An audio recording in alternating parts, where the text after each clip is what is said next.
Everyone, কেমন আছো সবাই? আমি সঙ্গীতা, আশা করছি তোমরা সবাই ভীষণ ভালো আছো। এই কাজটা আমার 14 জানুয়ারির কাজ। তো দেখতেই পাচ্ছ এখানে লেন্স পরানো হচ্ছে। আসলে ওর লেন্স পরার সেরকম কোনো অভিজ্ঞতা নেই, তো এটা ওর ফার্স্ট টাইম। তো এবার অনবরত চোখ থেকে জল পড়েই যাচ্ছে। কিভাবে যে আমি ম্যানেজ করেছি একমাত্র আমিই জানি। তোমরা পুরো ভিডিওটা দেখতে থাকো, আমি তোমাদের সাথে শেয়ার করব যে কতক্ষণ ধরে ও কান্নাকাটি করছিল। ফার্স্ট টাইম পড়লে নাকি? হ্যাঁ পড়েছি, বাড়িতে পড়ি। বাড়িতে একটা পড়ো, তখনও জল বেরোয় যাবে ভাই।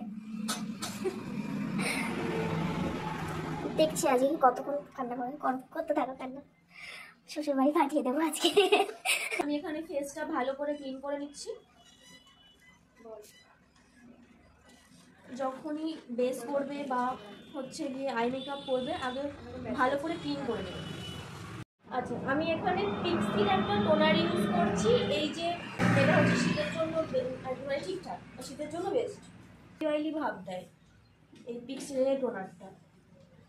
এরপর আমি এখানে ফেস সিরাম ইউজ করছি। আসলে এখন যেহেতু শীতকাল, তো আমাদের ফেসটা সবারই আলটিমেটলি ড্রাই থাকে, তো সেই ড্রাইয়ের জন্যই এখানে কিন্তু একটা অয়েলি ফেস সিরাম ইউজ করতে হবে, তাহলে মেকআপটা খুব ভালো করে বসবে।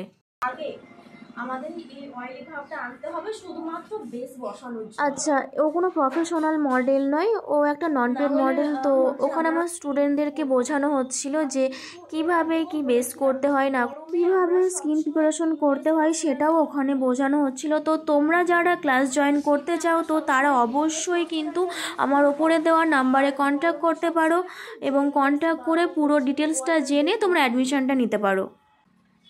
ময়শ্চারাইজারটা একটু বেশি করেই আমি দেবো, কারণ স্কিনটা না প্রচুর ড্রাই।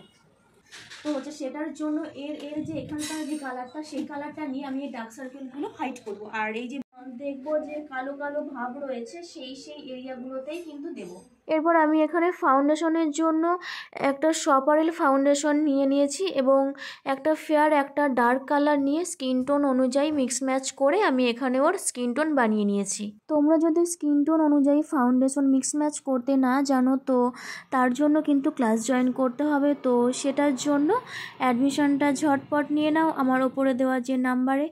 আর এখানে দেখতেই পাচ্ছ ব্লেন্ডিং করা হচ্ছে। লাইটিংয়ের প্রচুর ডিস্টার্ব ছিল, তো সেই জন্য বাইরে বসেই করাতে হচ্ছিল। এরপর বেস মেকআপ করার পর আমি এখানে আই মেকআপে চলে গেছি। আমি আই মেকআপটা খুবই সিম্পল রেখেছিলাম, আর এখানে ক্যামেরাটা আসলে আমার একটা স্টুডেন্ট ধরছিল, তাই এরকমভাবে মানে প্রপারভাবেও ধরতে পারেনি। তবুও যথাযথ সম্ভব আমি দেখানোর চেষ্টা করেছি। তবু আমি বলে দিচ্ছি, তোমরা সেটা বুঝতে পারবে। চুড়িগুলো একবার দেখা হতো।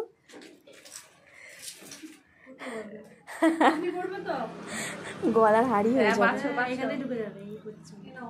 তো এটাই ছিল ফাইনাল লুক। তোমরা এই লুকটাই প্রচুর ভালোবাসা দিয়েছো, তাই টিউটোরিয়ালটা তোমাদের জন্য শেয়ার করলাম। তো তোমরা প্রচুর শেয়ার করো, আর আমি আরও নতুন ভিডিও নিয়ে আসছি, সেগুলো কিন্তু খুবই ইন্টারেস্টিং ভিডিও। তো তোমরা সবাই আমার পেজটা ফলো করো, আর এই লুকটা তোমরা আর একবার করে কমেন্ট করে দাও। আর তোমরা কে কোথা থেকে দেখছো সেটাও কমেন্টে লিখতে পারো, তাহলে আমারও একটু বুঝতে সুবিধা হবে যে আমার ভিডিও কত দূর অবধি যায়। তো চলো, আজকের মতো টাটা।